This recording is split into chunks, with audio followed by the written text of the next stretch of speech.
বুধবার পথ নিরাপত্তা সপ্তাহ পালন করা হলো চাঁচলে। চাঁচল মহকুমা আঞ্চলিক পরিবহন দপ্তরের উদ্যোগে চাঁচলের প্রশাসনিক ভবনে এই সচেতনমূলক অনুষ্ঠানের আয়োজন করা হয়।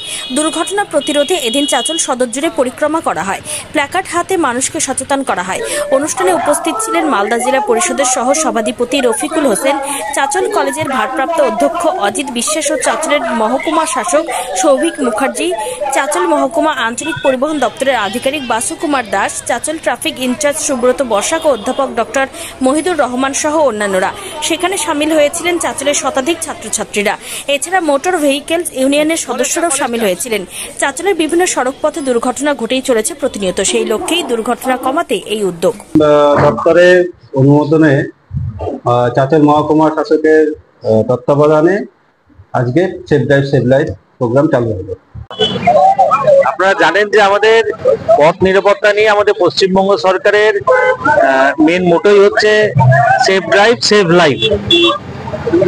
সেই অনুযায়ী আজকে চাঁচল মহকুমাতে পরিবহন দপ্তরের পক্ষ থেকে একটি পথ নিরাপত্তা নিয়ে সচেতনতার আয়োজন করা হয়েছে। চাঁচল মহকুমা শাসক এবং চাঁচল মহকুমা যে ERT অফিস আছে ওনাদের উদ্যোগে পথ নিরাপত্তা বিষয়ক সচেতনতার একটা আয়োজন করা হয়েছিল এবং সেখানে সমস্ত আমাদের আধিকারিকরা ছিল এবং বিশেষ করে আমাদের কলেজের চাঁচল কলেজের ছাত্রছাত্রীরা ছিল।